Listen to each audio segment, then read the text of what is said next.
चलते हैं। ఇప్పుడు మనం వాక్యంలోకి వెళ్దాం. आज का विषय का नाम है ठहरा हुआ जीवन। ఈ రోజు యొక్క వర్తమానము పేరంటే అంశం ఏంటంటే ఆగిపోయిన జీవితం. ठहरा हुआ जीवन, ఆగిపోయిన జీవితం. लेकिन मैं अभी यहाँ से बोलता है आपको परमेश्वर का शांति मिले।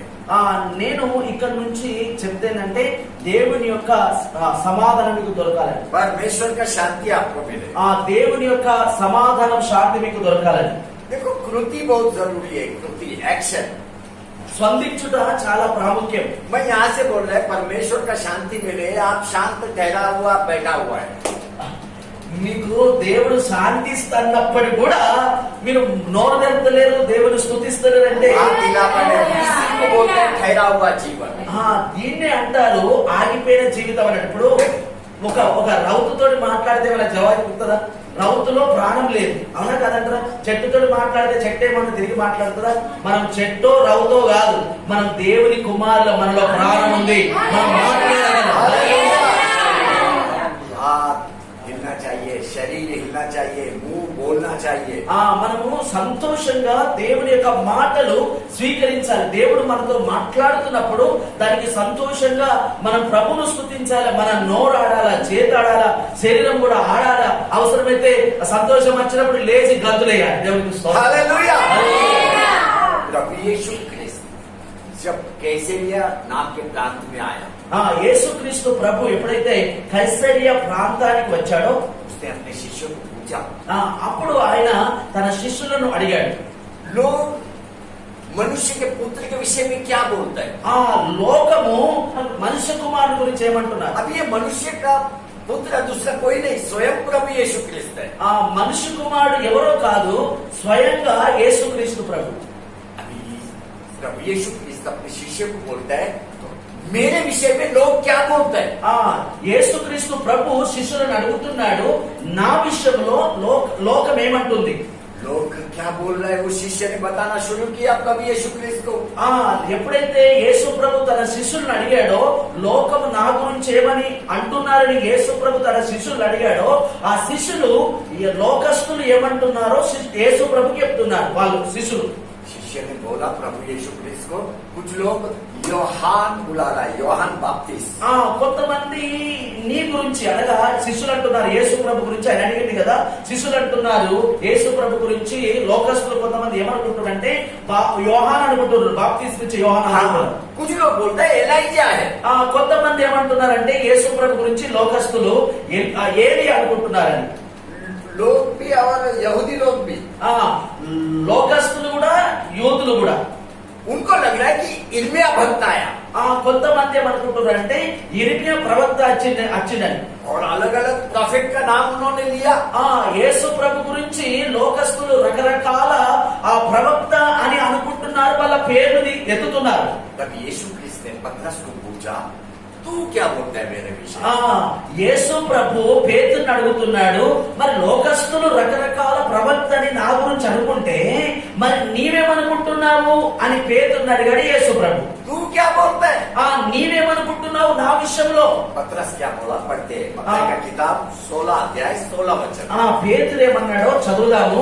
మత్తయి సువార్త 16వ అధ్యాయం 16వ వచనం దొరికితే చదువునానా?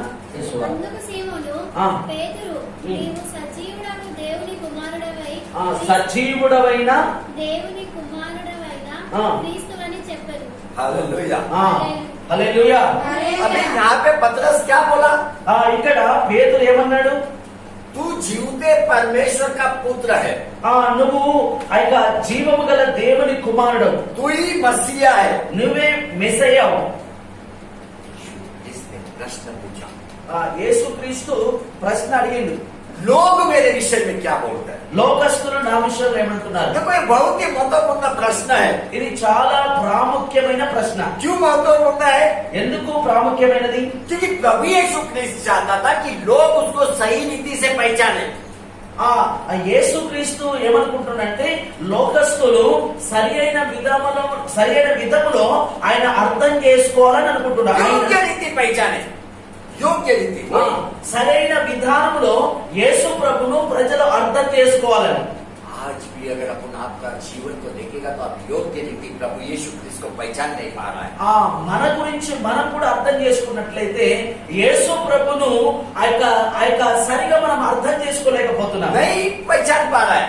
మనం ఆయనను సరిగా అర్థం क्यों చేసుకోలేకపోతున్నాం. नहीं पहचान पा रहा है? ఎందుకు మనం యేసు ప్రభును యేసు ప్రభులాగా దేవుని కుమారులాగా దేవునిలాగా ఎందుకు అర్థం చేసుకోలేకపోతున్నామంటే जीवन ठहरा हुआ है। మన జీవితము ఆగిపోయింది. जीवन ठहरा हुआ है। ఆ జీవితము చచ్చిపోయిన స్థితిలో ఉన్నాం. यीशु क्रिस्त के आजू बाजू के लोग बोल रहे हैं ये एलाइजा है। ఆ యొక్క యేసు ప్రభు యొక్క పక్కపట్టి అటుపక్క ఈ పక్క వాళ్ళు ఆయన ప్రాంతం వాళ్ళు ఏమంటున్నారు, యేసు ప్రభు ఏలి అంటున్నారు. ये యోహాన్ బాప్టిస్ట్ है। ఈయన బాప్తిస్మిచ్చే యోహాన్ అంటున్నారు. ये इर्मिया भक्त है। ఆయన ఇర్మియా ప్రవక్త అంటున్నారు యేసు ప్రభును. सही उत्तर नहीं था। అది సరైన జవాబు కాదు. యేసు ప్రభును ఏలియానుడు గాని లేకపోతే బాప్తిస్మిచ్చే యోహాను గాని లేకపోతే ఇర్మియా ప్రవక్త గాని ఆ సరైన జవాబు కాదు. सही जवाब नहीं था। అది సరైన జవాబు కాదు. योग्य उत्तर अगर कुछ था तो वो है जीवित परमेश्वर का पुत्र है। సరైన జవాబు ఏంటంటే ఇది ఆ జీవము కలిగిన దేవుని కుమారుడు. और यही मसीहा है। ఈయననే మెస్సయ్యా అని అది సరైన జవాబు. अभी मेरा पॉइंट इधर क्या है? నా యొక్క ప్రశ్న ఏంటంటే जब आप कलीसिया में आते हैं ఎప్పుడైతే మీరు సంఘంలోనికి వస్తారో आपको मालूम होना चाहिए आपका पास्टर कौन है। మీకు మీకు మీకు తెలవాలి ఈ పాస్టర్ ఎవరని. कौन है?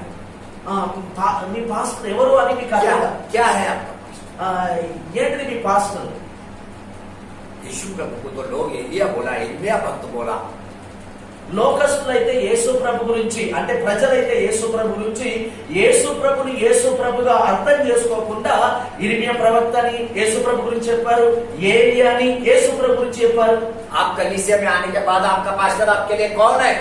మీరు సంఘంలోకి వచ్చిన తర్వాత మీ పాస్టరు ఏమై ఉన్నాడు? प्रवक्ता है आपके। హల్లెలూయా. మీ కొరకు ఆయన ప్రవక్త అయి ఉన్నాడు. प्रवक्ता है आपके लिए।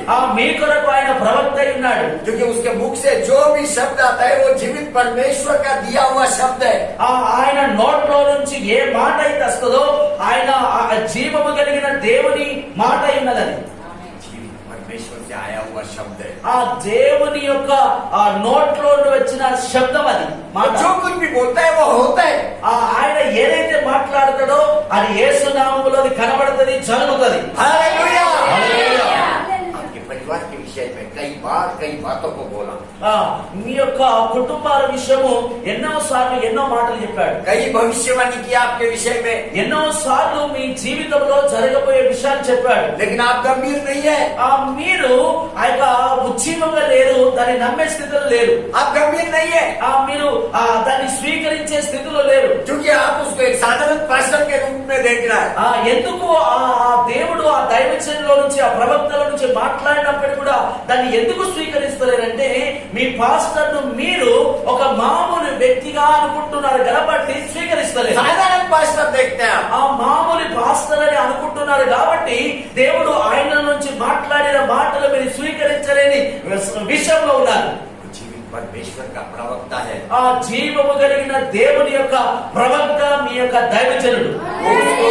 उसको भूतकाल मालूम, वर्तमान काल मालूम, भविष्यमान काल मालूम। ఆయనకు దేవుడు ఆ యొక్క గడిచిన కాలము, జరుగుతున్న కాలం, జరగబోయే కాలం కూడా దేవుడు తెలుపుతాడు ఆయనకు.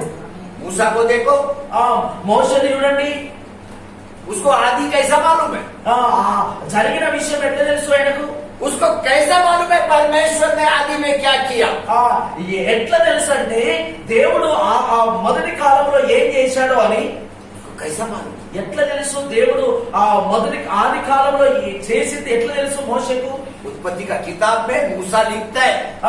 ఆది కాండము ఆ జరిగినప్పుడు మోషేనే లేడు, కానీ జరిగిన విషయాలు కూడా మోషే రాసిందంటే ఆ జరిగిన విషయాలు మోషేకి ఎట్లా తెలుసు? मूसा लिखता है उत्पत्ति 1:1 में आदि में परमेश्वर ने स्वर्ग और पृथ्वी को बनाया। మోషే ఆ ఆది కాండం మొదటి వచనములో ఆయన రాస్తాడు ఏమంటే ఆది యందు ఆకాశము భూమిని దేవుడు సృజించాడని. कैसा लिखा हो? ఎట్లా రాశాడు ఆయన? जीवित परमेश्वर का प्रवक्ता है वो। జీవము కలిగిన దేవుని యొక్క ప్రవక్త గనుక మోషే గనుక ఆ జరిగిన విషయాలు దేవుడు ఆయనకు తెలిపాడు గనుక ఆయన రాశాడు. हालेलुया। हालेलुया। तब यीशु क्रिस्त ने पूछा अपने शिष्य को, लोग मेरे विषय में क्या बोलते हैं? ఆ యేసుక్రీస్తు ప్రభు తన దగ్గర ఉన్న శిష్యులను అడుగుతున్నాడు, ఇదిగో ఆ ప్రజలు నా గురించి ఏమని అనుకుంటున్నారని తన శిష్యులను అడిగాడు. उनका विचार प्रभु यीशु क्रिस्त से बिल्कुल अलग था। ఆ యొక్క ప్రజల యొక్క ఆ యొక్క ఆలోచన యేసు ప్రభు ఆలోచనకు కలవలేదు. जो यीशु है उनके मन में वो बात नहीं था। యేసు ప్రభు ఏమని వాళ్ళ నోట్లలో నుంచి ఆశించిండో, వారు చెప్తాడని ఆశించిండో వారు చెప్పలేరు ఆ మాట. एक व्यक्ति भी यीशु को पहचान नहीं पाया। ఒక్క వ్యక్తి కూడా యేసు ప్రభును యేసు ప్రభుగా గుర్తించలేరు. एक व्यक्ति नहीं उसमें। ఒక్క వ్యక్తి కూడా యేసు ప్రభును యేసు ప్రభులాగా గుర్తించలేదు. यीशु को जाना। నువ్వు యేసు ప్రభును అర్థం చేసుకున్నావా? पतरस ने योग्य उत्तर दिया। ఒక పేతురు మాత్రము సరైన జవాబిచ్చాడు. तू जीवित परमेश्वर का पुत्र मसीहा है। నువ్వు జీవము కలిగిన దేవుని యొక్క కుమారుడివి, నువ్వు మెస్సయ్యవు. अब ये पतरस का शरीर और लहू में से उत्तर नहीं आया।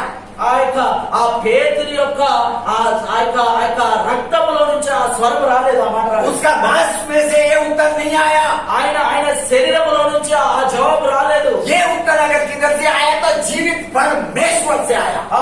ఈ జవాబు ఎక్కడి నుంచి వచ్చిందంటే ఈయన నుంచో, ఈయన పుట్టిందో, ఈయన రక్తముల నుంచో, ఈయన శరీరము నుంచో రాలేదు. కానీ ఈ ఉత్తరం ఎక్కడి నుంచి వచ్చిందంటే, ఏ ఉత్తరం? నువ్వు జీవము కలిగిన దేవుని కుమారుడమైన మెస్సవేమని ఆ ఉత్తరం ఆ పేతుల్లో నుంచి ఎక్కడికి ఎలా వచ్చిందంటే, ఆ జీవము కలిగిన దేవుని దగ్గర నుంచి ఆ ఉత్తరం వచ్చింది. अब्बा पिता से ये उत्तर आया। తండ్రి అయిన దేవుని దగ్గర నుంచి ఆ ఉత్తరం వచ్చింది ఆ పేతురుకు. क्योंकि ये बात स्वयं प्रभु यीशु क्रिस्त ने मत्ती का किताब 16 अध्याय 17 वचन में बोला। ఆ మాట స్వయంగా యేసుక్రీస్తు ప్రభువే ఆ మత్తయి సువార్త 16 అధ్యాయం 17వ వచనంలో చెప్తున్నాడు. ఆయన पढ़िए बेटा, जोर से पढ़िए। చదువున్నాను ఆ మాట 16-17. అందుకు యేసు సీమోను బర్యోనా, నీవు ధన్యుడవు, పరలోకమందున్న నా తండ్రి ఈ సంగతి నీకు బయలుపరచనే గాని నరులు నీకు బయలుపరచలేదు. कहाँ से आया? जीवित परमेश्वर से उत्तर आया। పేతురు ఏమన్నాడు? ఇదిగో నువ్వు జీవము కలిగిన దేవుని కుమారుడవు, మెస్సయ్యవు అని యేసు ప్రభు గురించి పేతురు అంటే, యేసు ప్రభు ఆ పేతురుతో అంటున్నాడు ఏంటంటే, ఇది నీకు ఎవ్వరు బయలుపరచలేదు కానీ, ఏ మనుషుడు బయలుపరచలేదు కానీ ఆ జీవము కలిగిన దేవుడే నీకు బయలుపరిచాడు అని పేతురుతో అంటున్నాడు యేసు ప్రభు. ఆ పేతుని యొక్క హృదయంలో తండ్రి అయిన దేవుని యొక్క మాట వచ్చింది. నీ హృదయంలో ఎప్పుడు వస్తుంది దేవుని మాట? ఎన్ని రోజుల వరకు, ఎన్ని సంవత్సరాల వరకు నీ జీవితాన్ని ఆ యొక్క చచ్చిన స్థితిలో ఉంచుతావు? చచ్చిపోయిన స్థితిలో ఎందుకు జీవితాన్ని కొనసాగిస్తున్నావు? ఎప్పుడైతే యేసు ప్రభు ఇజ్రాయెల్ లో ఉన్నాడో उस समय में नाज़रेत सबसे बड़ा प्रांत था। नाज़रेत యేసు ప్రభు ఉన్న కాలంలో నజరేత్ అనే ప్రాంతము పెద్ద ప్రాంతముగా ఉండేది. जेरूशलेम से बड़ा नाज़रेत था। యెరూషలేము కంటే పెద్దది నజరేత్ అనే ప్రాంతం. इतना पूरा इस्राएल में एक व्यक्ति को यीशु क्रिस्त मालूम नहीं बराबर। అంత పెద్ద ప్రాంతంలో యేసు ప్రభు గురించి ఎవరు కూడా సరిగా తెలియదు. एक को भी मालूम नहीं ये जीवित परमेश्वर का पुत्र है। ఒక్కరి కూడా చక్కగా తెలియదు ఈయన జీవము కలిగిన దేవుని యొక్క కుమారుడని. बेथलेहम के लोगों को मालूम नहीं। బెత్లెహేములో ఉన్న ప్రజలకు కూడా తెలియదు యేసు ప్రభు. जेरूशलेम के लोगों को मालूम नहीं। యెరూషలేములో ఉన్న ప్రజలకు కూడా తెలియదు యేసు ప్రభు దేవుని కుమారుడని. पूरा इस्राएल के लोगों को ये बात मालूम नहीं।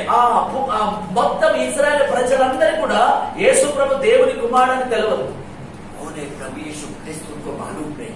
ఎవరో యేసుక్రీస్తు అంటే ఎవరో వారికి తెలియదు. उनको मालूम नहीं प्रभु यीशु ही मसीहा है। వాళ్ళకు తెలియదు యేసు ప్రభువే మెస్సయ్య అని. उनके हृदय में दूसरा कुछ चल रहा है। వాళ్ళ హృదయంలో ఇంకా వేరేదేదో నడుస్తుంది, వేరేదేదో ఉన్నది. उनका हृदय में दूसरा कुछ चल रहा है। మన హృదయంలో ఏదో ఒకటి తిరుగుతుంది, ఏదో ఒకటి ఉన్నది. केवल पतरस ने ये सत्य को प्रकट किया। కేవలము ఒక పేతురు మాత్రమే ఈ సత్యాన్ని ప్రకటించాడు. पतरस को भी मालूम नहीं था, పేతురు కూడా తెలియదు కానీ, लेकिन जीवित परमेश्वर ने ये प्रकटीकरण उनके बीच में डाला पतरस के द्वारा। కానీ జీవము కలిగిన దేవుడు ఆ జవాబును ఆయన హృదయం, ఆ పేతురు యొక్క హృదయంలో వేశాడు ఆ మాట. एक व्यक्ति चाहिए परमेश्वर को अपना प्रकटीकरण बताने के लिए। ఒక్క వ్యక్తి కావాలి దేవుని యొక్క మాటను ప్రకటించడానికి. एक व्यक्ति, ఒక్క వ్యక్తి కావాలి దేవుని యొక్క మాట, దేవుని యొక్క సత్యాన్ని ప్రకటించడానికి. आपके बीच में मास्टर प्रवक्ता करके रखेला है। మీ మధ్యలో దేవుడు ఒక ప్రవక్త వలె ఉంచాడు. హల్లెలూయా. इनके द्वारा ही वो आपसे बात करेगा। ఈ యొక్క మీ యొక్క దైవ సేవకుల ద్వారానే దేవుడు మీ విషయంలో మాట్లాడతాడు. प्रभु यीशु ने पतरस को बोला, अब पिता ने तेरे को ये प्रकट किया। యేసుక్రీస్తు అంటున్నాడు ఆ పేతురుతోటి, తండ్రి అయిన దేవుడే నీకు బయలుపరిచాడని. ये तेरा मांस और लहू में से नहीं आया। నీ యొక్క శరీరంలో నుంచో నీ రక్తంలో నుంచో ఈ మాట రాలేదని పేతురుతో అంటున్నాడు. लेकिन आज विश्वासी का जीवन देखेगा तो కానీ ఈ రోజులలో విశ్వాస యొక్క జీవితం చూసినట్లయితే ठहरा हुआ। ఆగిపోయిన జీవితం, చనిపోయిన జీవితం. क्यों ठहरा हुआ? ఎందుకు ఆగిపోయింది? ఎందుకు శవం లాంటి జీవితం? तेरा मांस और तेरा लहू से तू बहुत सोचता है। నీ యొక్క శరీరంతోటి నీ రక్తంతో బాగా ఆలోచిస్తున్నావు కాబట్టి నీ జీవితం అలా ఉంది. वही तेरे को सत्य लगने लगता है। అదే నీకు నిజం అనిపిస్తుంది. నీ శరీరం చెప్పిందే, నీ రక్తంలో నుంచి పుట్టిందే, అందులో నుంచి వచ్చిందే నీకు నిజం అనిపిస్తుంది. अगर कलीसिया में आएगा तो अपने प्रवक्ता से सुनने के लिए ఒకవేళ సంఘముకు వచ్చినట్లయితే మీ యొక్క దైవ సేవకు నుంచి దేవుడు మాట్లాడే మాటలు వినడానికి రావాలి. सुनने को వినడానికి రావాలి. దేవుడు ఏం మాట్లాడతాడా ఆశ కొద్ది దేవుని సన్నిధికి రావాలి. मैं इनके साथ लंबा समय से है। మీ పాస్టర్ తోటి చాలా రోజుల నుంచి, చాలా సంవత్సరాల నుంచి నేనున్నా. मेरे को अच्छे से मालूम है ये अपना हृदय का बात कभी नहीं बताता है। నాకు నిజంగా తెలుసు ఈయన హృదయంలో ఉన్న మాటలు ఎప్పుడు కూడా చెప్పడు. परमेश्वर ने दिया हुआ बात ही बताता है। ఎప్పుడైతే దేవుడు ఏదైతే మాట్లాడతాడో చెప్తాడో అది మాత్రమే మీ కొరకు మాట్లాడతాడు. केवल जीवित परमेश्वर का बात को बताता है। కేవలము జీవము కలిగిన దేవుని మాటలు మాత్రమే మీతో మాట్లాడతాడు. हालेलुया। ये प्रार्थना किसी मनुष्य का योजना नहीं है। ఈ ప్రార్థన ఒక మనుషుని యొక్క ఆలోచన ప్రకారం జరుగుతలేదు. ఇక్కడ ये परमेश्वर का योजना है। ఇది దేవుని యొక్క ఆలోచన, దేవుని యొక్క చిత్తం ఇలాగూ జరుగుట ప్రార్థన. ये सारी बातें आपको मालूम होना बहुत जरूरी है। ఇలాంటి ఇదంతా ఈ బాధ్యత మీకు అర్థం కావడం చాలా ప్రాముఖ్యం, बहुत जरूरी है। చాలా ప్రాముఖ్యం. आज तू इधर बैठा है ये बाई चांस नहीं है। ఇక్కడ వచ్చి దేవుని మందిరంలో ఊకున్నావంటే ఏదో అచనాకచ్చి అలాగ ఊకున్నట్టు కాదు. तू परमेश्वर का इच्छा में इधर आया। నువ్వు దేవుని చిత్తంలో ఉన్నావు కాబట్టి దేవుని సన్నిధికి వచ్చి దేవుని మందిరంలో ఉన్నావు, దేవుని మాటలు వింటున్నావు. तू परमेश्वर का योजना में इधर आया। దేవుని యొక్క ఆలోచన ప్రకారం ఇక్కడికి వచ్చావు. मेरे को बताओ आज का दिन क्या है, कौन सा दिन है, क्या है?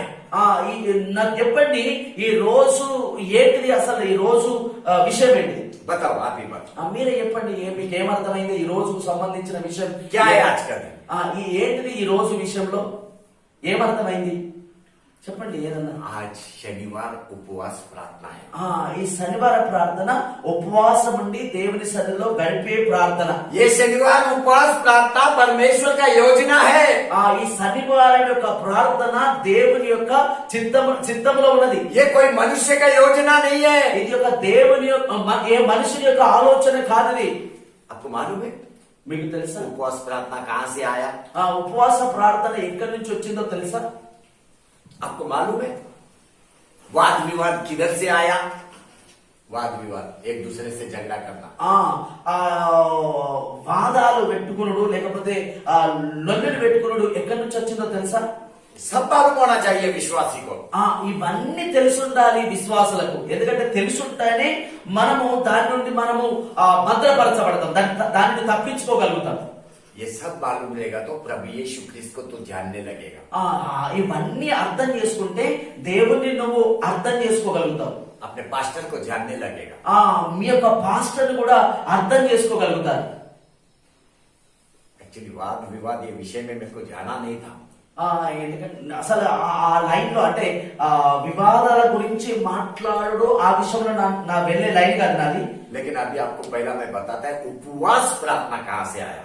కానీ నేను ఇప్పుడు చెప్తాను ఉపవాస ప్రార్థన ఎక్కడికి వెళ్ళి వచ్చిందంటే, आपको मालूम है परमेश्वर ने मूसा को बोला सिनै की पहाड़ी पे आ जा। మీకు తెలుసా ఆ యొక్క మోషేతో అన్నాడు దేవుడు నువ్వు సినాయి పర్వతం మీదకి రా. ये बात पढ़ो निर्गमन 24 अध्याय 12 वचन। అప్పుడు యెహోవా మోషేతో ఇట్లనెను, నీవు కొండ ఎక్కి నా యొద్దకు వచ్చి అచట నుండుము.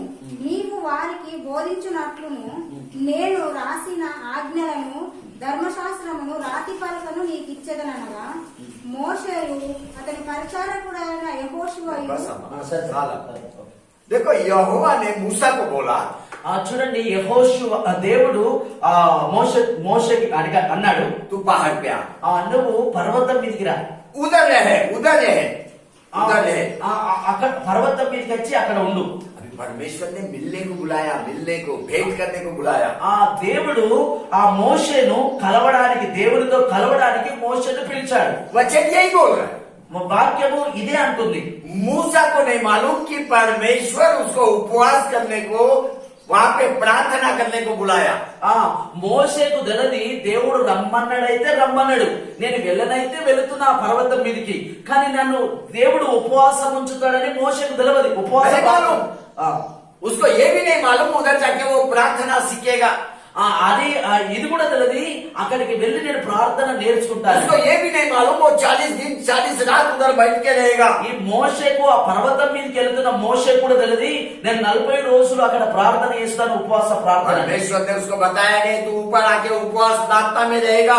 ఖాళీ ఆయన మోషేని ఏమన్నాడంటే ఆ పర్వతం మీదకి రమ్మన్నాడు గాని నువ్వు ఉపవాసం చేయాలని చెప్పలేడు ఆయన. जैसे मूसा सिनै की पहाड़ी पे परमेश्वर का पास गया, ఎప్పుడైతే ఆ యొక్క మోషే ఆ పర్వతం మీదకి వెళ్ళాడో परमेश्वर उसको सिखाना चालू किया। ఆ దేవుడు ఆయనకు నేర్పించుడు ప్రారంభించాడు. उसको सिखाना चालू किया। ఆయనకు నేర్పించుడు उसको ప్రారంభించాడు. उपवास करना सिखाने चालू किया।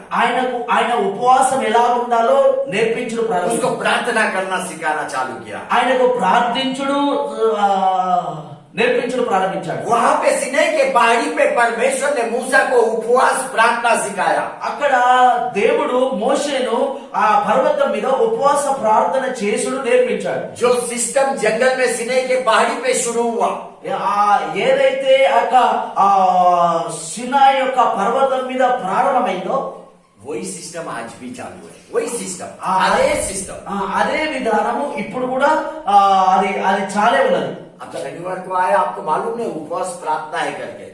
మీరు శనివారం వచ్చిండ్రు, మీకు తెల్లది ఉపవాస ప్రార్థనకు వచ్చినామని. जो कि ठहरा हुआ जीवन, ఎందుకంటే ఆగిపోయిన జీవితం, इसमें से बाहर आना है आपको। ఈ ఆగిపోయిన జీవితంలో నుంచి బయటకు రావాలి. आपको मालूम होना मत आज शनिवार है, उपवास प्रार्थना का दिन है। మీకు తెలవాలి ఈ ఒక ఉపవాస ప్రార్థనని, ఈ ఉపవాస ప్రార్థన ద్వారా ఏం చేయాలో ఏం జరుగుతుందో అది మీకు తెలిసి ఉండాలి. इसका तैयारी शुक्रवार को आपको करना है। రేపు ఈ శనివారం ఉపవాస ప్రార్థన అంటే ఒక రోజు ముందే శుక్రవారమే ఈ శనివారం కొరకు సిద్ధపడి రావాలి. आपको मालूम होना मत तू यहाँ के क्या करने वाला है। మీకు తెలిసి ఉండాలి ఈ శనివారం ఉపవాస ప్రార్థనకు వచ్చి ఈ మందిరంలో ఏం చేయాలో ఏం అడగాలో నీకు తెలిసి ఉండాలి. घर में मालूम होना मत तू क्या मांगने वाला है। నీ ఇంటికాన్నే నువ్వు సిద్ధపడి రావాలి. దేని కొరకు ప్రార్థించాలో దేన్ని పొందుకోవాలో నీకు అక్కడనే నువ్వు సిద్ధపడి దేవుని మందిరంలోకి రావాలి. तू जीवित परमेश्वर का पास आ रहा है। నువ్వు జీవము కలిగిన దేవుని దగ్గరికి వచ్చావు. ठहरा हुआ शरीर लेके बता, ఆగిపోయిన జీవితం తీసుకొని మందిర రాకు. यहाँ पे आएगा तो परमेश्वर तेरे को उपवास प्रार्थना आएगा। ఇక్కడికి వస్తే దేవుడు ఉపవాస ప్రార్థన నీకు నేర్పిస్తాడు ఎలా तेरे చేయాలి. हृदय में नया नया बातें डालेगा। నీ హృదయంలో క్రొత్త మాటలు నీ హృదయంలో ఉంచుతాడు, ఇస్తాడు. इसको बोलता तैयारी। దాన్ని అంటారు సిద్ధపాటు అని. लेकिन आपका परिस्थिति उल्टा है। కానీ మీ పరిస్థితి అంతా ఆ వ్యత్యాసం ఉంది. मेरे को जब भी कुछ याद आएगा तो मैं बताएगा पासवान को, पास्टर को। ఎప్పుడన్నా ఏదైనా నచ్చినట్టయితే నేను పాస్టర్ కు చెప్తా. कभी तेरे को वो परिवार याद आता है, कभी तेरे को ये परिवार याद आता है, नया नया पॉइंट याद आता है। शुक्रवार को क्या किया तूने? ఒకసారి వాళ్ళ గురించి యాదకత్తది, ఒకరి గురించి వీళ్ళ గురించి యాదకత్తది, ఏదో యాదకొచ్చి యాదకొస్తుంది. కానీ శుక్రవారం ఏం చేసినావు నువ్వు? तू साधारण जगह पे नहीं आ रहा है। నువ్వు మామూలు స్థలంలోనికి వస్తలేవు. నువ్వు मेरा यीशु बोलता है मेरे विषय में पब्लिक क्या बोल रहा है?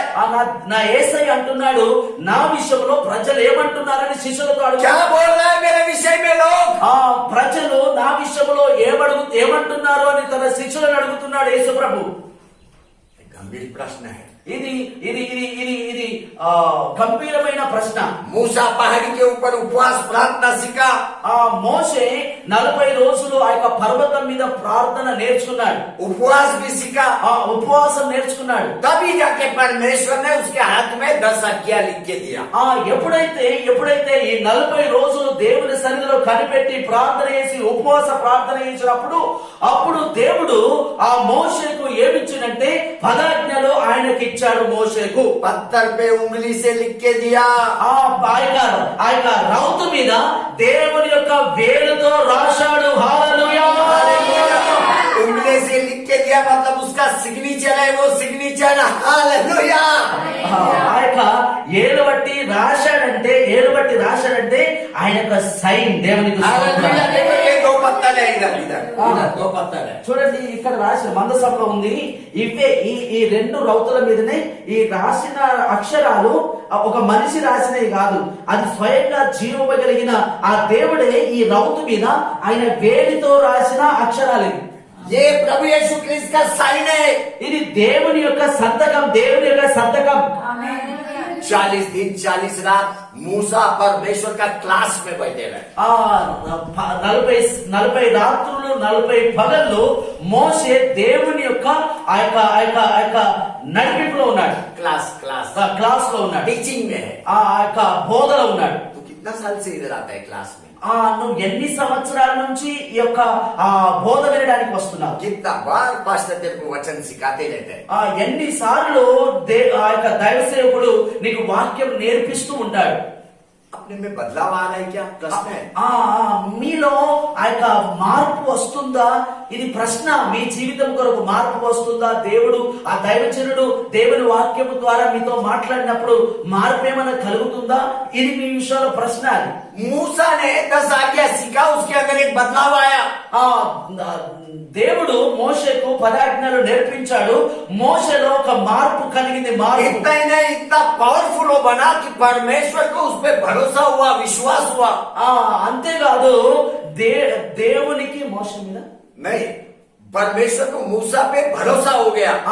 దేవునికి మోషే మీద విశ్వాసం కలిగింది. बोला अभी तू जाके इस्राएलियों को ये सिखा। మోషేతో అంటున్నాడు దేవుడు, నువ్వు వెళ్ళి ఇశ్రాయేలుకు నేను ఏదైతే 10 ఆజ్ఞలు ఇచ్చానో అవి నువ్వు బోధించు ఇశ్రాయేలు ప్రజలకు. पहला मूसा सीखा परमेश्वर से, फिर वो लोगों तक पहुंचा। మొట్టమొదటిగా ఆ మోషే దేవుని దగ్గర నేర్చుకున్నాడు. ఆ నేర్చుకున్నయే దేవుడు ఆయనకి ఇచ్చినే అవి తీసుకొని ప్రజలకు నేర్పించమని దేవుడు అన్నాడు. तू कब तक सीखते रहेगा? నువ్వు ఎన్ని రోజుల వరకు ఆ యొక్క నేర్చుకుంటూనే ఉంటావు? कब तक? ఎన్ని సంవత్సరాల వరకు నేర్చుకునే స్థితిలోనే ఉంటావు? कब तू जाके दूसरों को सिखाएगा? ఎప్పుడు నువ్వు వెళ్ళి ఇతరులకు నేర్పించే స్థితిలో ఉంటావు? क्या तेरे को लगता नहीं ये ठहरा हुआ जीवन से तेरे को बाहर आना चाहिए? నీకు అనిపిస్తలేదా ఈ యొక్క ఆగిపోయిన స్థితిలో నుంచి నేను బయటకు రావాలని, ఒక మార్పు కలగాలని నీకు అనిపిస్తలేదా? मूसा ने लोगों को सिखाया। మోషే ఆ యొక్క ప్రజలకు నేర్పించాడు. దేవుడు ఆయనకు నేర్పించిన 10 ఆజ్ఞలు. पढ़ो ये बात, निर्गमन 24 अध्याय 12 वचन। అప్పుడు యెహోవా మోషేతో ఇట్లా అన్నాడు, నీవు కొండ ఎక్కి నా యొద్దకు వచ్చి అచ్చట నుండుము, నీవు వారికి బోధించున్నట్లు. बस बस, हाँ, उनको जाके सिखा। నీవు వాళ్ళకు వెళ్ళి నేర్పించు. इसको बोलते हैं ठहरा हुआ जीवन से बाहर निकलना। దీన్ని అంటారు ఆగిపోయిన స్థితిలో నుంచి బయటకు రావడమని. आप में से सबको बाहर निकलना है। మీరు ఆగిపోయిన స్థితిలో నుంచి, అంటే ఫలించని స్థితిలో నుంచి, మోడు బారిన స్థితిలో నుంచి, చచ్చిన స్థితిలో నుంచి బయటకు రావాలి. क्योंकि परमेश्वर को आपसे बड़ा आशा है। ఎందుకంటే దేవుడు మీ పట్ల పెద్ద ఆశ కలిగి ఉన్నాడు. आशा है, ఆశ కలిగి ఉన్నాడు దేవుడు. आपको भरोसा जीतना है परमेश्वर का। దేవుని యొక్క ఆశను మీరు గెలవాలి. बहुत इंपॉर्टेंट है ये, చాలా ప్రాముఖ్యం ఇది. क्योंकि आपको चिट्टापुर जीतने के लिए चुने गए। మీకు మిమ్మలను ఆ యొక్క చిట్టాపూర్ను ఆ యొక్క రక్షణలోనికి నడిపించడానికి దేవుడు మిమ్మల్ని ఏర్పరచుకున్నాడు. कई आजू बाजू का गांव को जीतने के लिए चुने गए। చుట్టుపక్కల గ్రామాలను కూడా రక్షణలోనికి నడిపించడానికి దేవుడు మిమ్మల్ని ఏర్పరచుకున్న పాత్రలై ఉన్నారు మీరు. मूसा को मालूम नहीं वो उपवास प्रार्थना करेगा 40 दिन। మోషేకు తెలియని, నేను అన్న దేవుడు రమ్మంటున్నాడు అక్కడ 40 రోజులు ఉండమంటాడని మోషేకు తెలియదు ఆయనకు. क्या मुमकिन है मूसा को 40 दिन उपवास प्रार्थना करना? మోషేకు సాధ్యమా 40 రోజులు ఉపవాస ప్రార్థన చేసి ఆ కొండ మీద? लेकिन परमेश्वर से मुमकिन है। కానీ దేవునికి సాధ్యం. 40 दिन 40 రోజులు 40 रात 40 రోజులు 40 రాత్రులు ఏం తినకుండా ఆ యొక్క దేవుని దగ్గర గడిపాడు, ఉపవాస ప్రార్థన చేశాడు. అది దేవునికి సాధ్యము, అలాగూ జరిగిపించుట. ये निर्गमन 24-18 अध्याय में मिलेगा आपको। 20 నిర్గమకాండం 24 అధ్యాయం 18 వచనంలో కనబడుతుంది మీకు. అప్పుడు మోషే ఆ మేఘములలో ప్రవేశించి కొండ మీదకి ఎక్కెను. మోషే ఆ కొండ మీద రేయింబగళ్ళు 40 దినములు ఉండెను. देखो कलीसिया, एक बात आपको मैं बताता हूँ। సంగమా, ఒక మాట మీకు చెప్తాను, తెలుపుతాను. कई बार विश्वासी स्पष्ट नहीं रहते। చాలా సార్లు విశ్వాసి క్లియర్ గా ఉండడు. उसको मालूम नहीं रहते वो इधर क्यों आया।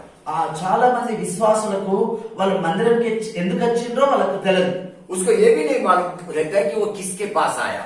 వాళ్ళకు ఇది కూడా తెలియదు, వాళ్ళు ఎవరి దగ్గరికి వచ్చారో కూడా తెలియదు విశ్వాసులు కొన్నిసార్లు. देखो ये बड़ा समस्या नहीं है, ఇది పెద్ద సమస్య కాదు ఇది. लेकिन विश्वासी को एक बात मालूम होना चाहिए కానీ విశ్వాసికి ఒకటి అర్థం కావాలి, कि हमारा परमेश्वर सृष्टि का निर्माण करता है।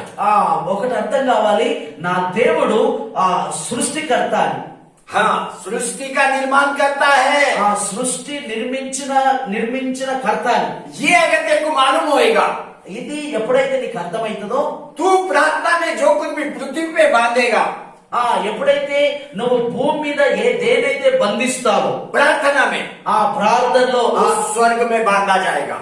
ఎప్పుడైతే నువ్వు నీకు అసలు అర్థం కావాలి నీ దేవుడు ఎవరో, ఆ అర్థమైతే నీ దేవుడు ఏమై ఉందంటే ఈ సృష్టి అంతటికి ఆయనే కర్త, సృష్టికర్త గనక నా దేవుడు సృష్టికర్త నీకు అర్థమైతే నువ్వు భూమి మీద ఆయన నామములో ఏదైతే బంధిస్తావో పరలోకములో దేవుడు నువ్వేదైతే బంధిస్తావో దేవుడు దాన్ని బంధిస్తాడు. जो कुछ भी तू प्रार्थना में इधर खोलेगा वो उधर खुल जाएगा स्वर्ग में। నువ్వు ఏదైతే నీకు విరోధముగా నీకు అడ్డుగా ఉన్నది, నేను కట్టేసిందంతా కూడా ఏదైతే యేసు నామములో ఇవి తెరవబడును గాక, ఇప్పబడును గాక అని నువ్వు భూమి మీద దేన్నైతే విప్పుతావో పరలోకమందు నీ దేవుడు దాన్ని విప్పుతాడు. ये बल तेरे प्रार्थना में आना चाहिए। ఈ బలము నీ ప్రార్థనలో రావాలి. मामूली प्रार्थना करने वाला मत रहे। మామూలు ప్రార్థన చేసే విశ్వాసంగా ఉండకు. ठहरा हुआ जीवन से बाहर निकल। ఆగిపోయిన జీవితాల నుంచి బయటకు రా. बाइबल बोलता है, बाइबल बोलता है బైబిల్ చెప్తుంది, బైబిల్ जो कुछ भी तू इधर बांधेगा स्वर्ग में बांधा जाएगा। ఏదైతే ఇక్కడ భూమి మీద బంధిస్తావో పరలోక రాజ్యములో బంధిస్తావు. నువ్వు బంధిస్తేనే, ఎవరో బంధించడు కాదు, నువ్వు దేనైతే బంధిస్తావో నీ ప్రార్థన దేవుడు ఆలకించి నీ పరలోకమందున్న తండ్రి ఆయన పరలోకంలో వాటిని బంధిస్తాడు. जो कुछ भी तू इधर खोलेगा वो स्वर्ग में खोला जाएगा। ఏదైతే నువ్వు ఇక్కడ ఇప్పుతావో పరలోకమందు అవి విప్పబడతాయి, నువ్వు విప్పితేనే. क्यों तेरा प्रार्थना इतना काम करेगा? ఎందుకంటే నీ ప్రార్థనలో అంత శక్తి ఉంది, అంత పని చేయగలదు నీ ప్రార్థన ద్వారా. क्यों तेरा प्रार्थना इतना बलवान नहीं? क्यों तेरा प्रार्थना इतना काम करेगा? ఎందుకు నీ ప్రార్థన ఇంత బలమైన కార్యం? क्योंकि तेरा प्रार्थना में प्रभु यीशु क्रिस्त का नाम है। ఎందుకంటే నీ ప్రార్థనలో యేసుక్రీస్తు యొక్క పేరుంది. यीशु क्रिस्त का नाम होने के कारण यीशु क्रिस्त ने स्वर्ग का चाबी, स्वर्ग का राज्य का चाबी तेरे को दिया। యేసుక్రీస్తు యొక్క నామమును బట్టి ఆ యొక్క పరలోకం యొక్క తాళం శైలు దేవుడు నీకు ఇచ్చాడు. इस इसलिए तू बांध सकता है। అందుకోసమే నువ్వు బంధించగలవు. पतरस को प्रभु यीशु क्रिस्त ने पर उसके राज्य का चाबी दिया पतरस को। ఆ పేతురుకు ఆ యొక్క పరలోక సంబంధమైన తాళం ఇచ్చాడు. परमेश्वर ने दिया, प्रभु यीशु क्रिस्त ने। ఆ యేసుక్రీస్తు ఇచ్చాడు పేతురుకు. मेरा यीशु जीवन बदलने वाला है। నా దేవుడు జీవితాలను మార్చే దేవుడు. जीवन बदलने वाला है। ఆ జీవితంలో అద్భుతాలు చేసే దేవుడు. बाइबल में अगर आप देखेगा, जो भी प्रभु यीशु क्रिस्त के पीछे हो लिया, బైబిల్ చూసినట్లయితే ఎవరైనా యేసు ప్రభువును వెంబడిస్తే वो पाप का जीवन से मुड़ गया, వాళ్ళు పాపపు యొక్క జీవితాన్ని విడిచిపెట్టారు. छोड़ दिया पाप का जीवन। వాళ్ళు విడిచిపెట్టారు. तू भी प्रभु यीशु क्रिस्त के पीछे हो ले रहा है। నువ్వు కూడా యేసయ్యను వెంబడిస్తున్నావు. क्या तूने पाप का जीवन छोड़ दिया? నీవు పాప సంబంధమైన జీవితమును విడిచిపెట్టావా? क्या तूने पाप का जीवन छोड़ दिया? నీవు పాప సంబంధమైన జీవితమును విడిచిపెట్టావా? तेरे जीवन को जांच। నీ జీవితమును పరీక్షించుకో. क्या तू अपने भाई बंधु के साथ ही लड़ रहा है? నీవు నీ యొక్క సహోదరి సహోదరుతో లేకపోతే అన్న తమ్ముడితోని ఆ యొక్క झगड़ పెట్టుకుంటున్నావా? क्या अपने साथ वाले के साथ इधर ब्रदर सिस्टर से लड़ रहा है? నీవు నీ తోటి ఆ యొక్క సిస్టర్ తోటి లేకపోతే ఆ యొక్క చెల్లెతోటి ఆ యొక్క లొల్లి పెట్టుకుంటున్నావా? क्या कलीसिया में एक दूसरे से लड़ रहा है? లేకపోతే సంఘంలోనే ఒకరికొకరు లొల్లి పెట్టుకునే వారిగా ఉన్నారా? अगर तू लड़ रहा है तो ये पाप है। ఒకవేళ ఇలా లొల్లిలు పెట్టుకుంటే ఇది పాపము. ये पाप है। ఇది పాపము. जब आप लड़ते हैं तो क्या होता है मालूम है? ఎప్పుడైతే మీరు లొల్లి పెట్టుకున్నప్పుడు ఏం జరుగుతుందో తెలుసా? भयंकर बात है। భయంకరమైన పరిస్థితి జరుగుతుంది అక్కడ. सबसे पहला हृदय दूषित होता है। అన్నిటికన్నా ముందుగా హృదయము గాయపరచబడుతుంది, అశుద్ధి అయిపోతుంది. तेरा मन दूषित होता है। నీ మనసు కూడా కలుషితం అయిపోతుంది, కలిగలైపోతుంది. तेरा अंदर का शुद्धता चले जाता है। నీ లోపటున్న శుద్ధి బయటకు వెళ్ళిపోతుంది. तू परमेश्वर के उपस्थिति से दूर चला जाता है। నువ్వు దేవుని యొక్క సన్నిధిలో నుండి దూరం వెళ్ళిపోతావు. इतना नहीं, तू परमेश्वर का समय को भी छुड़ाना चालू करता है। అంతేకాదు దేవుని యొక్క సమయాన్ని కూడా ఆ యొక్క పోగొట్టుకుంటావు. नहीं, छुड़ाता है, छुड़ाता है। దొంగలిస్తావు. हाँ, जब तू लड़ता है, ఎప్పుడైతే నువ్వు లొల్లి పెట్టుకుంటావో दुष्टात्मा अपना काम करना शुरू कर देता है। సైతాన్ గాడు వాడి వాడు యేసుడు ప్రారంభమైంది. वो तेरा मन को और भी दूषित करता है। నువ్వు లొల్లి పెట్టుకున్నావు కాబట్టి నీ మనసును ఇంకా పాడు చేస్తాడు వాడు. तेरे अंदर जलन डालता है, क्रोध डालता है, ईर्ष्या डालता है। ఎప్పుడైతే లొల్లి పెట్టుకుంటారో ఆ లొల్లి పెట్టుకున్న వారిలో వారికి సంబంధమైన ఆ యొక్క కుట్ర గాని, ద్వేషము గాని, కోపము గాని ఇదంతా శక్త వాడి దగ్గర ఉంటది కనుక ఆ శక్తి అంతా ఆ లొల్లి పెట్టుకున్న వారిలో వేస్తాడు, వారి హృదయంలో, వారి మనసులో, వారి తలంపులో. उसको भरपूर बल मिलता है तेरे अंदर काम करने को। నువ్వు ఎప్పుడైతే నువ్వు లొల్లి పెట్టుకుంటావో వానికి బలం దొరుకుతుంది काम करने के लिए तेरे अंदर। నీ ద్వారా నీలో పనిచేయడానికి వారికి అవకాశం దొరుకుతుంది. एक शब्द में बोलेगा तो तेरा शांति निकाल देता है। ఒక్క మాటలు చెప్పినట్లయితే నీ శాంతిని దొంగలిస్తాడు వాడు. जब तू लड़ता है ना, तू अनजाने में तेरा पास्टर का समय को भी बर्बाद करता है। ఎప్పుడైతే నువ్వు లొల్లి పెట్టుకుంటావో ఆయన నీ యొక్క పాస్టర్ యొక్క సమయాన్ని కూడా పాడు చేస్తావు. तू अपने प्रवक्ता का समय को बर्बाद करता है। నీ యొక్క దైవ సేవకుడి యొక్క పనిని పాడు చేస్తావు. तू एक बार कॉल करेगा, वो एक बार कॉल करेगा, वो एक बार कॉल करेगा, वो बाइबल पढ़ेगा क्या? तेरा ये बात सुनते रहेगा। లొల్లి పెట్టుకున్న తర్వాత ఒకరొకరు వాళ్ళ మనవులు వీళ్ళ మనవులు చెప్పిన తర్వాత నీ మాటలు వినాలా లేకపోతే దేవుని వాక్యం చదవాలా? तू तो परमेश्वर का उपस्थिति खो दिया। నువ్వైతే దేవుని యొక్క సమయాన్ని దొంగలించావు. उपस्थिति, प्रेजेंस, సన్నిధిని కోల్పోయావు. साथ में पास्टर का भी उपस्थिति खोने को लगा रहा है। దానితో పాటు కూడా పాస్టర్ కూడా దేవుని సన్నిధిని పోగొట్టుకునేటట్టు చేస్తున్నావు. ये हो रहा है, అది జరుగుతుంది. केवल तेरा झगड़ा के कारण हो हो रहा है। కేవలము లొల్లిని బట్టే అది జరుగుతుంది. तेरे को मालूम नहीं जो कुछ भी तू कर रहा है वो पाप है। నీకు తెలదా ఏదైతే నువ్వు చేస్తున్నావో అది పాపం అని తెలదా నీకు? ये पृथ्वी का सबसे व्यर्थ काम है। ఆ భూమి మీద అన్నిటికైనా వ్యర్థమైన పని ఒకరికొకరు లొల్లి పెట్టుకుంటా. ये व्यर्थ काम है पृथ्वी पर का। ఇది భూమి మీద అసలు సంఘములో జరగకూడని వ్యర్థమైన పని ఇది. सावधान रहे, सावधान रहे। సమాధానంగా ఉండాలి. సంఘముగా ఉంటున్న మనము, దేవుడి పిల్లలుగా ఉంటున్న మనం लड़ मत एक दूसरे से। మనము ఒకరితో ఒకరు పోట్లాడుకునే వారిగా మనం ఉండకూడదు. ये पाप है। ఇది పాపము దేవుని దృష్టిలో. लड़ना मतलब वाद विवाद। లడన లొల్లి పెట్టుకున్నాడు అంటే వాదాలు పెట్టుకుంటా. एक दूसरे से वाद विवाद, ఒకరికొకరు తిట్టుకుంటా, కోపం చేసుకుంటా. ये किधर से आया?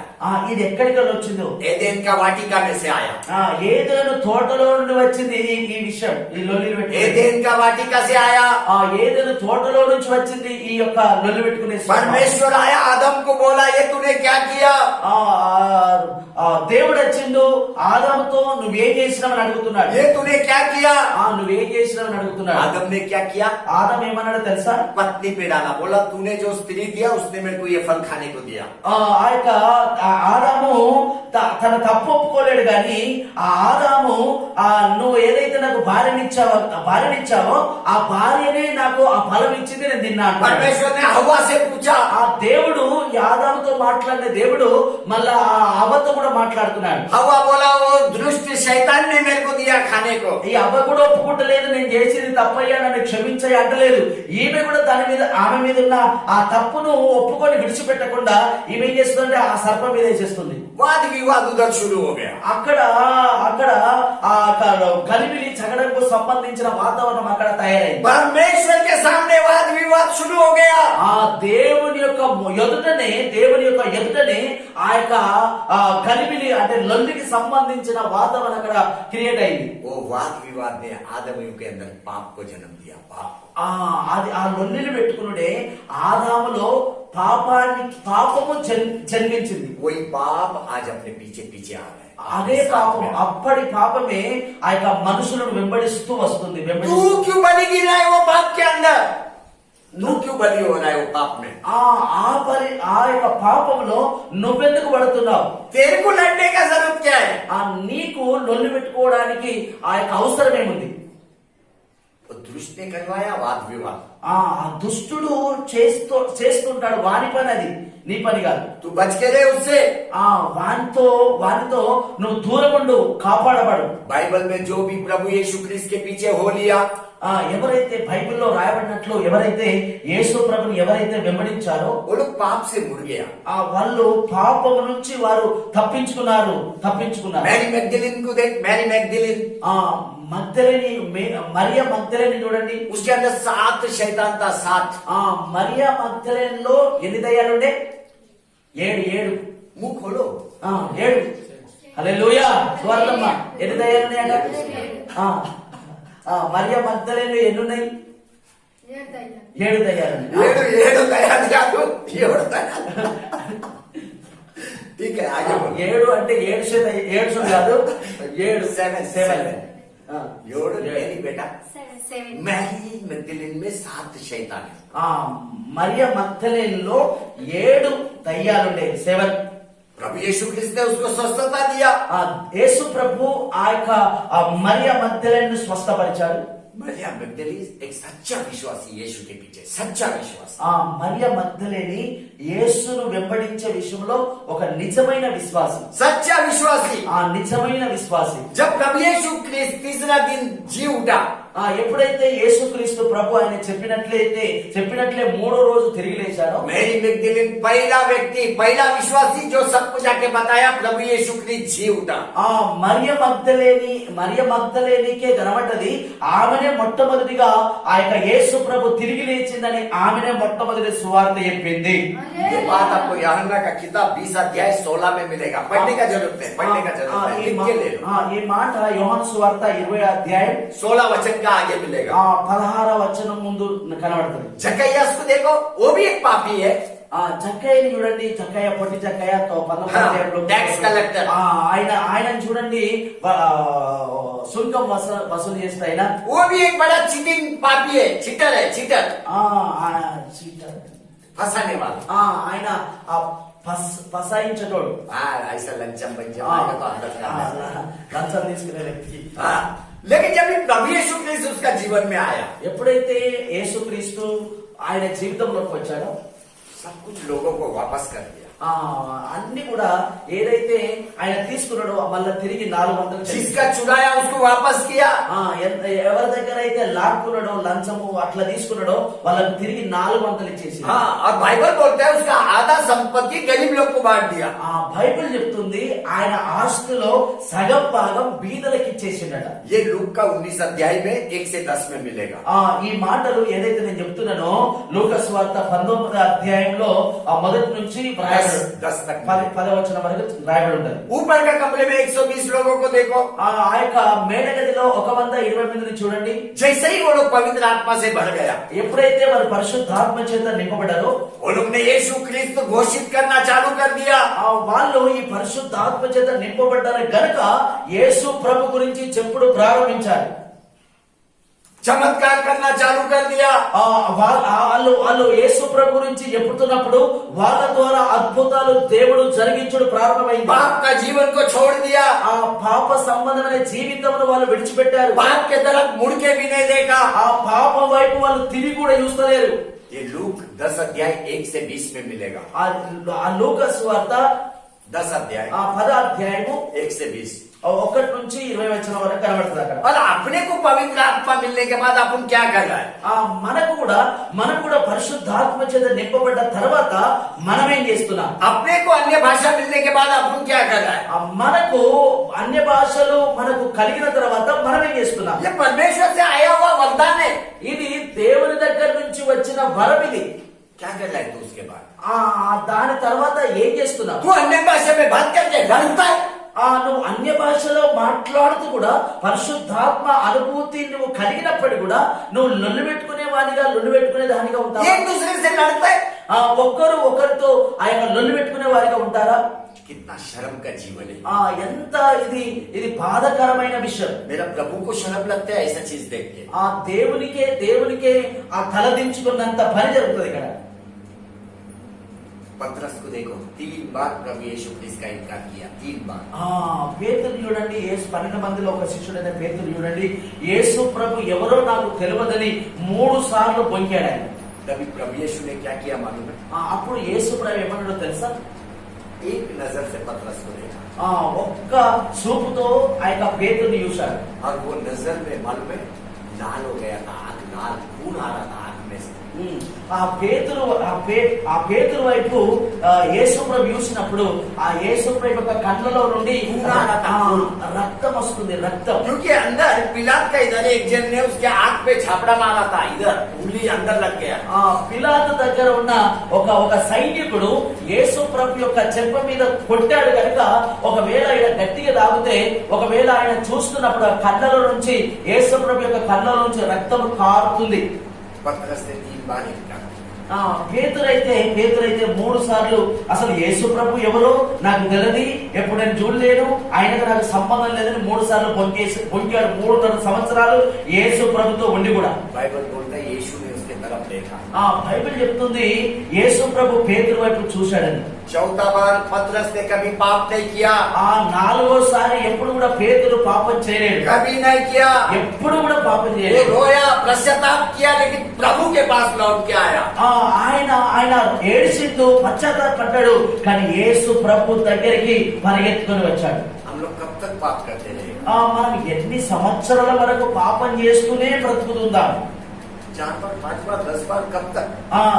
4 సార్లు, 5 సార్లు, 10 సార్లు, 100 సార్లు, ఎన్నిసార్లు మనం పాపం చేద్దాం? ఎన్నిసార్లు గలిబిలిగా ఉందాం?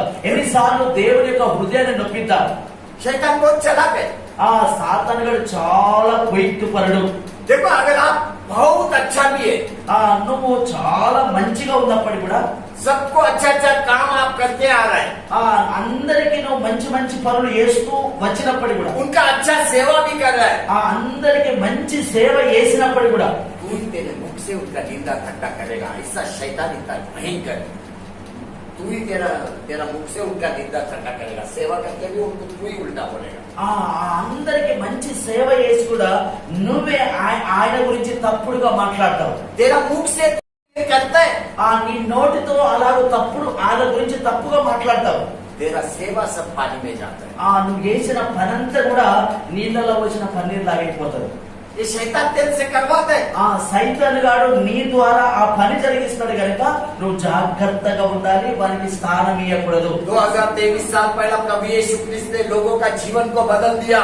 2023 సంవత్సరం క్రితం దేవుడు ఆ యొక్క ప్రజల యొక్క జీవితాలను మార్చాడు. वहां से पूरा पृथ्वी पे लोगों का जीवन बदलना शुरू हो गया। అప్పటి నుంచి మొత్తం ప్రపంచం అంతటా ప్రజల హృదయాలు మార్చబడడం ప్రారంభమైంది. क्योंकि बाइबल बोलता है प्रभु यीशु क्रिस्त में जो है, బైబిల్ చెప్తుంది యేసుక్రీస్తులో ఎవరైతే ఉన్నారో वो एक नया निर्मित है।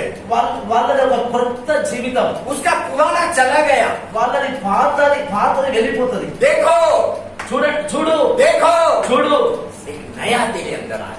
ఒక క్రొత్తది నీ హృదయంలో నీలోకి వచ్చింది. पढ़िए बात, दूसरा कोरिन्थी 5 अध्याय 17 वचन।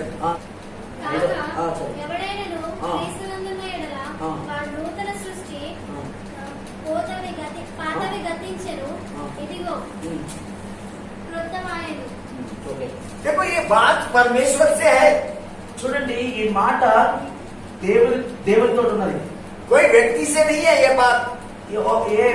ఏ మనిషితోటి కాదు ఈ మాట. पढ़ो 2 कोरिन्थी 5:18। ఇంకా ముందు కూడా 5వ అధ్యాయం 10వ వచనం కూడా ఏమండి? సమస్తమును దేవుని వలనైనవి, ఆయన మనలను క్రీస్తు ద్వారా తనతో సమాధాన పరచుకొని ఆ సమాధాన పరిచర్యను మాకు అనుగ్రహించెను.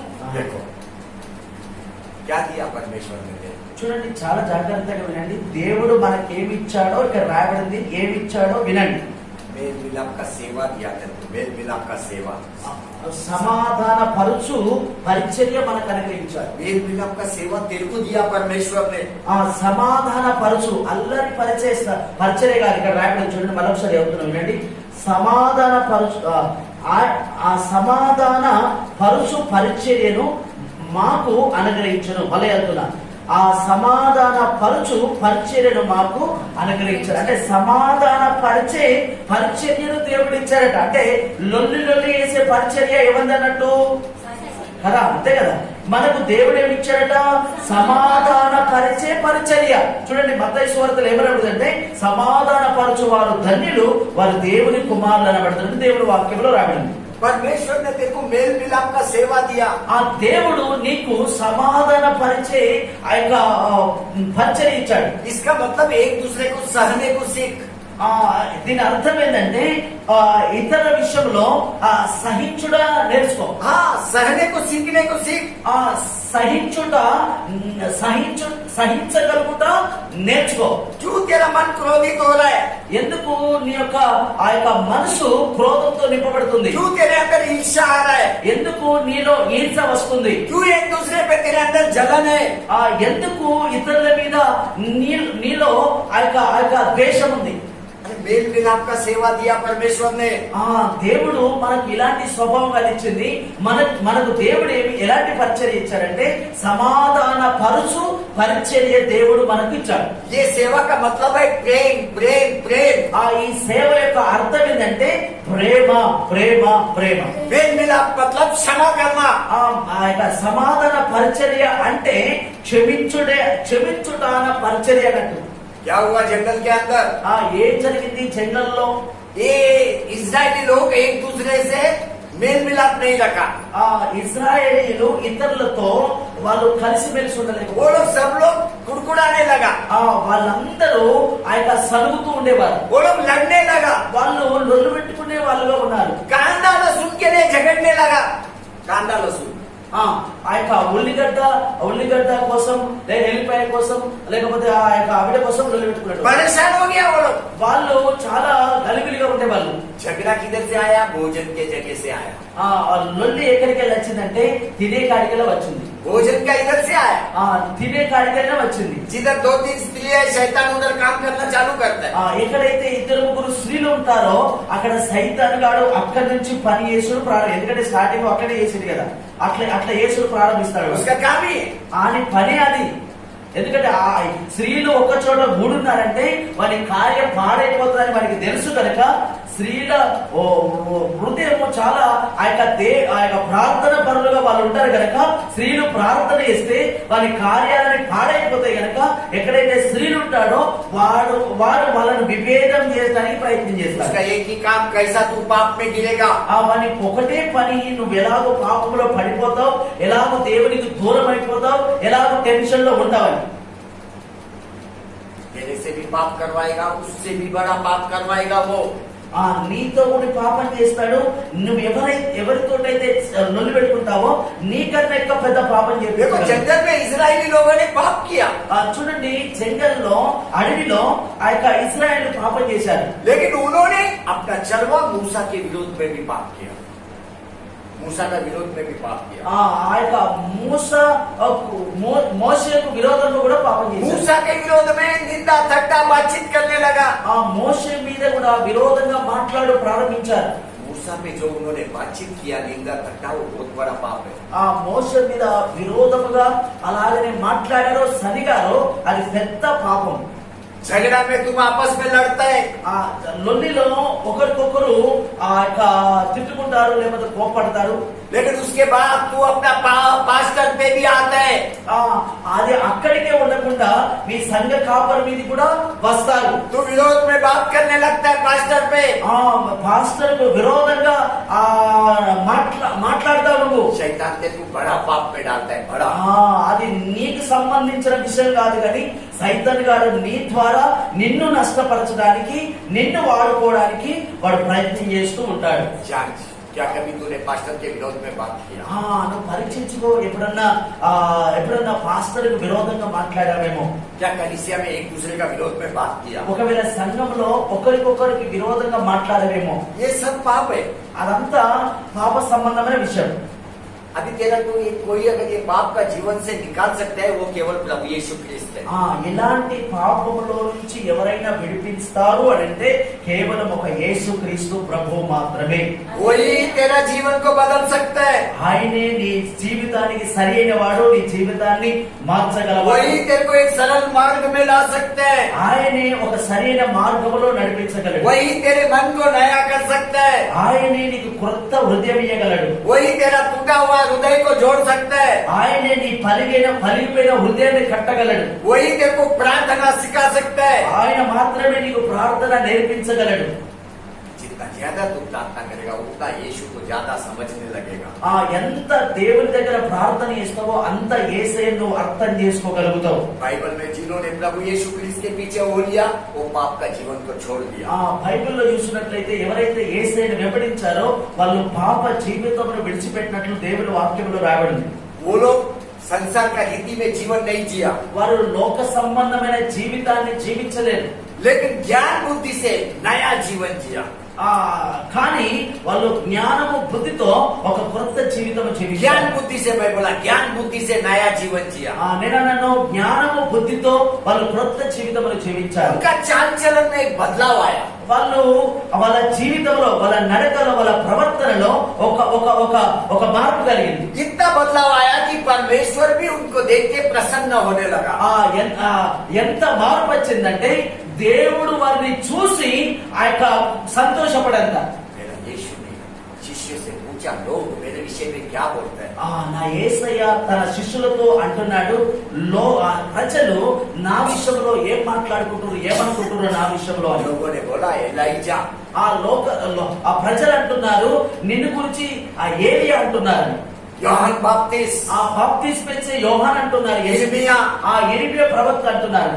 ऐसा बोल रहे हैं लोग। ఆ యొక్క ప్రజలు యేసు ప్రభు గురించి యేసు ప్రభుని యేసు ప్రభుగా అర్థం చేసుకోవాలి కానీ రకరకాల యేసు ప్రభుని అర్థం वो చేసుకుంటున్నారు. सब लोग ठहरा हुआ लोग है, सब लोग। ఆ యేసు ప్రభును సరిగా అర్థం చేసుకోలేదు కాబట్టి వారు చనిపోయిన స్థితిలో ఉన్నారు, ఆగిపోయిన స్థితిలో ఉన్నారు. केवल पतरस ने योग्य उत्तर दिया। ఆ ఒక ఆయనే సరైన జవాబు ఇచ్చాడు, పేతురు. तू जीवित परमेश्वर का पुत्र है, నువ్వు జీవము కలిగిన దేవుని యొక్క కుమారుడమని ఆయన మాత్రమే జవాబిచ్చాడు. तू जीवित परमेश्वर का पुत्र है, నీవు జీవము కలిగిన దేవుని యొక్క కుమారుడమని ఒక పేతురు జవాబిచ్చాడు. యేసు तू ही मसीहा है। నీవే మెస్సయ్యవు అని. अभी मैं एक प्रश्न आपसे करता है। నేను ఒక ప్రశ్న మిమ్మల్ని అడుగుతా. अभी यहाँ जितना लोग बैठा है विश्वासी, ఇక్కడ ఎంత మంది అయితే కూర్చున్నారో విశ్వాసులుగా ఉన్నవారు, कौन है आप एक दूसरे के? మీరు ఎవరు ఇతరుల కోసం మీరు आप एक दूसरे के लिए कौन है? మీరు ఏమైతారు? आप सबको अभी मालूम है पास्टर आपके लिए प्रवक्ता है, మీ అందరికి తెలుసు పాస్టర్ మీకోసం ప్రవక్త అని. लेकिन आप एक दूसरे के लिए कौन है? కానీ మీకు ఏమైతారు? మీ పాస్టర్ ఏమో మీకోసం పాస్టర్ అని, లేకపోతే ప్రవక్త అని, దైవజనుడు అని పాస్టర్ గురించి మీకు తెలుసు. కానీ కూర్చున్న మీ విశ్వాసులు మీకు ఏమవుతారని మీకేం తెలుసు? ఏమైనా అర్థమవుతుందా? देखो अभी इतना लोग अपन बहुत लोग बैठे रहे, एक दूसरे के लिए कौन है? మనం ఎంత మంది కూర్చున్నాము, ఒకరికొకరు ఏమైతాము? देखो अगर आपको सीखना है ना, एक दूसरे को देखो, आपको मालूम पड़ेगा कौन है एक दूसरे के लिए। एक दूसरे को देखो। మీరు మీకు నేర్చుకోవాలనుకుంటే ఒకరికొకరు చూడండి ముందుగా. देखो एक बार देखो, आपको समझेगा आप कौन है एक दूसरे के लिए। आंख में डाल के देखो, हंसो मत, ये सीरियस क्वेश्चन है। प्रभु यीशु क्रिस्ट का गंभीर क्वेश्चन है ये। ఆ యొక్క నవ్వుడు కాదు, మీరు ఒకరికొకరు చూసుకోండి. దేవుని యొక్క ఆ యొక్క ప్రశ్న ఇది, పెద్ద ప్రశ్న. एक दूसरे को देखो, आप कौन है? अम्मा देखो, चूड़ा मारना को अंदर सीरियस, वो क्या आपको कौन दिख रहा है उसके अंदर? చూడండి మీ ఇటు చూడు, లెఫ్ట్ ఇటు చూడు, ఇప్పుడు అమ్మ చూడు. ఆ యొక్క ఒకరికొకరు మీరు ఏమై ఉన్నారు? देखो आप उत्तर नहीं दे पाते, మీరు జవాబు ఇవ్వలేకపోతున్నారు. इसका जवाब मैं आपको बताता है। रोमियो की किताब 12 अध्याय 5। ఒక శరీరములో మనకు అనేక అవయములు నుండినను ఈ అవయములన్నిటికీ ఒకటే పని ఎలాగ ఉండదో అలాగే అనేకులమైన మనము క్రీస్తులో ఒక శరీరములో నుండి ఒకరి కొరకు ప్రత్యేకముగా అవయములమై ఉన్నాం. देखो बाइबल बोलता है, చూడండి బైబిల్ అంటుంది, मसीह में अपनी एक देह है, एक देह, యేసయ్యలో మనం ఒక్క శరీరమై ఉన్నాం. और एक दूसरे का अंग है। ఒక శరీరంలో మనము అనేక అవయములు ఉండినను, అంటే అనేక అవయములు, ఒకటి చేతు, ఒకటి ముక్కు, ఒకటి కన్ను. आप मसीह में एक देह है, एक देह, కానీ యేసయ్యలో మనం మాత్రం ఒక శరీరమై ఉంటున్నాం. एक देह, ఒక్క శరీరం, और एक दूसरे का अंग है। అనేక అవయములు కలిగి ఉన్నాం. एक दूसरे को देख के बोलो, मसीह में अपनी एक देह है करके।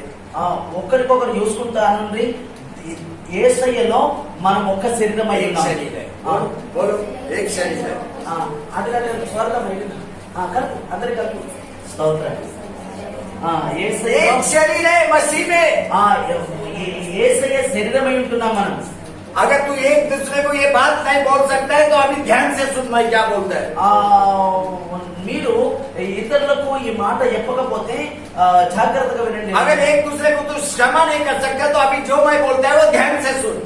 ఇతరులను నువ్వు క్షమించకపోతే నేనేం చెప్తున్నానో జాగ్రత్తగా వినండి. मेरा यीशु परमेश्वर है, నా దేవుడు, నా యేసయ్య దేవుడై ఉన్నాడు. मेरा यीशु परमेश्वर है, నా యేసయ్య దేవుడై ఉన్నాడు. वो जीवित परमेश्वर का पुत्र है। ఆయన జీవము కలిగిన దేవుని కుమారుడు. यीशु क्रिस्त मनुष्य शरीर रूप में आया। ఆ యేసుక్రీస్తు ప్రభు ఆ యొక్క మనిషి శరీర రూపంలో వచ్చాడు. यीशु क्रिस्त पृथ्वी का उद्धार करता है। ఆ యేసుక్రీస్తు ఆ యొక్క రక్షణకర్త అయి ఉన్నాడు. यीशु क्रिस्त ने चमत्कार किया। ఆ యేసుక్రీస్తు అద్భుతాలు చేశాడు. यीशु क्रिस्त ने लोगों का जीवन को बदल दिया। యేసుక్రీస్తు ఆ యొక్క ప్రజల యొక్క హృదయాలను, ప్రజల యొక్క మనసును మార్చాడు. लोगों का जीवन को बदल दिया। లోకస్తుల యొక్క జీవితాన్ని మలిచాడు. मेरा यीशु स्वर्ग में पिता के दाईं ओर बैठा हुआ है। ఆ యొక్క యేసుక్రీస్తు దేవుని యొక్క కుడిపార్శ్వంలో కూర్చున్నాడు, बैठा हुआ है। ఆయన కూర్చున్నాడు. मेरा यीशु वापस आ रहा है, నా యేసయ్య తిరిగి मेरा రాబోతున్నాడు, यीशु वापस आ रहा నా है। యేసయ్య తిరిగి वो రాబోతున్నాడు. मनुष्य जाति का न्याय करने को आ रहा है, ఆ మనుషుల యొక్క న్యాయం చేయడానికి వస్తున్నాడు. एक उद्धार देना चाहता ఆ है, నీకు రక్షణ ఇవ్వాలనుకుంటున్నాడు. संपूर्ण సంపూర్ణ पूरा उद्धार। ఆ సంపూర్ణ ఆ రక్షణ ఇవ్వాలనుకుంటున్నాడు. तेरे को एक गति देना चाहता है, स्पीड। నిన్ను ఎదిగించాలనుకుంటున్నాడు. लेकिन तेरा जीवन ठहरा हुआ है, కానీ నీ జీవితం ఆగిపోయిన స్థితిలో ఉన్నది, చల్లారిన స్థితిలో ఉన్నది. तेरा जीवन को एक गति आना चाहिए। నీ జీవితాన్ని ఆ యొక్క ఎదుగుదల కావాలి నీ జీవితంలో. पाप से मुड़, పాపం నుండి ఆ తిరుగు, पाप से मुड़, పాపం నుండి తిరుగు. यीशु के पीछे हो ले। ఆ యేసయ్యను వెంబడించు. वही प्रभु का प्रभु है, ఆయనే ప్రభులకు ప్రభు అయి ఉన్నాడు. वही राजा